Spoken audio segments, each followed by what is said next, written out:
Hello guys, welcome to Healthcare Engineering YouTube channel. In our channel, we share many informative videos all about healthcare industry. Subscribe our channel to keep yourself updated. Also share our videos and channel with all your healthcare contacts. Like our videos and let us know your valuable comments to show us your supports. We are sharing very useful information which should be known by all type of healthcare professionals. Stay tuned with us, subscribe our channel, get all notifications. Now let's go through about gene therapy. What is gene therapy? Gene therapy is a medical technique that involves altering the genes inside an individual cells to treat or prevent disease. This can be accomplished by several methods. First, replacing a muted gene that causes disease with a healthy copy of the gene. Second, inactivating or silencing a malfunctioning gene that is causing disease. Third, introducing a new or modified gene into the body to help fight a disease. The goal of gene therapy is to address the underlying genetic causes of disease rather than just treating the symptoms. By targeting the genetic defect directly, gene therapy aims to provide a long-term, if not permanent, solution. Types of gene therapy. There are two primary forms of gene therapy, each with different objectives and applications. First, somatic gene therapy. Somatic gene therapy involves modifying the genes in somatic cells, which are non-reproductive cells in the body. The changes introduced in somatic cells affect only the treated individual and are not passed on to future generations. Second, germline gene therapy. Germline gene therapy involves modifying the genes in germ cells. This results in changes that are heritable and can be passed on to future generations. How does gene therapy work? Gene therapy works by delivering a functional gene into patient cells to replace a defective or missing gene. To accomplish this, a vector is used to carry the healthy gene into the target cells. The virus is altered to ensure it does not cause disease but retain its ability to enter cells. Once inside the target cells, the vector integrates the new gene into the patient genome, allowing the cells to produce the necessary protein to correct the genetic disorders. Other approaches may not require genome integration but instead provide transient expression of the therapeutic gene. Techniques of gene therapy. There are several different methods used in gene therapy, depending on the disease being treated and the desired outcome. First, viral vectors. Viral vectors are the most common tool for delivering therapeutic genes. These vectors are derived from viruses that have been genetically modified to remove their ability to cause disease but retain their capacity to deliver genes into host cells. First, adeno-associated virus.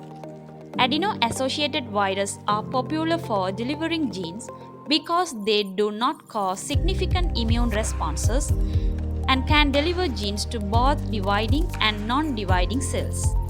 Second, lentivirus and retrovirus vectors. These vectors integrate their genetic material into the host cell's genome, allowing for long-term expression of the therapeutic gene. Second, non-viral methods. Non-viral gene delivery methods, although less common, are an alternative to viral vectors and include direct injection of DNA, electrophoresis, and the use of nanoparticles to carry therapeutic genes into cells. Liposomes. Liposomes are artificial lipid-based vesicles that can carry DNA into cells. These are less efficient than viral vectors but have the advantage of not eliciting immune responses. CRISPR gene editing. CRISPR is a revolutionary gene editing tool that allows precise modification to a person's DNA. Rather than adding a new gene, CRISPR can cut out a defective gene or correct specific mutations. Third, ex vivo and in vivo gene therapy. Ex vivo therapy. In this approach, cells are taken from the patient, modified outside the body by introducing the therapeutic gene and the reintroduced into the patient. This method is commonly used for blood related disorders like sickle cell anemia and certain immune deficiencies. In vivo therapy. Here, the therapeutic genes are delivered directly into the patient body.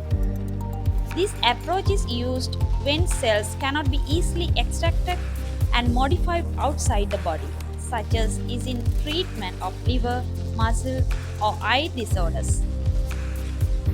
Applications of gene therapy. Gene therapy holds promise for a wide variety of disease, particularly genetic disorders, certain types of cancer, and some of viral infections. Here are some of the most significant applications.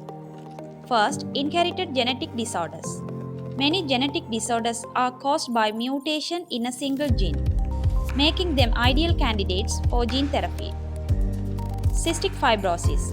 This is one of the most researched diseases for gene therapy. Sickle cell anemia. This blood disorder is caused by a mutation in the gene that codes for hemoglobin. Hemophilia. Hemophilia is the genetic disorders where the blood lacks essential clotting factors. Spinal muscular atrophy. Spinal muscular atrophy is caused by a mutation in the SMN1 gene, leading to muscle weakness and atrophy. Second, cancer. Gene therapy has become an important strategy in the fight against cancer. It can be used to target cancer cell directly, stimulate the immune system to attack cancer, or make tumor more sensitive to other treatments like chemotherapy or radiation. CAR T cell therapy. One of the most successful applications of gene therapy in cancer is chimeric antigen receptor T cell therapy. Oncolytic viral therapy. This involves using viruses engineered to infect and kill cancer cells specifically. Third, neurological disorders. Gene therapy is being explored for the treatment of range of neurological disorders, particularly those that result from single gene mutations. Parkinson's disease. Gene therapy is being investigated to increase the production of dopamine in the brain, which is deficient in patients with Parkinson's. One approach is to deliver the gene encoding for enzymes that help produce dopamine directly into specific regions of the brain. Huntington's disease. Huntington's is a hereditary neurodegenerative disorder caused by a defective gene that produces toxic proteins. Fourth, infectious disease. Gene therapy holds potential not only for genetic disease but also for fighting viral infections like HIV. HIV. One of the strategies being tested is to modify immune cells to be resistant to HIV. This involves using gene editing tools to remove the CCR5 receptor, which HIV uses to enter T cells. The famous case of the Berlin patient who was cured of HIV has inspired gene therapy research into creative immune resistance. Fifth, cardiovascular disease. Gene therapy is being used to develop treatments for heart failure, coronary artery disease, and other cardiovascular conditions. Ischemic heart disease. Researchers are investigating gene therapy to promote the growth of new blood vessels in areas of the heart damaged by ischemia, potentially improving heart function in patients with coronary artery disease. Heart failure. By delivering genes that help strengthen the heart muscles or reduce the buildup of scar tissue, gene therapy offers the potential to improve the lives of those with chronic heart failure. Challenges and ethical considerations.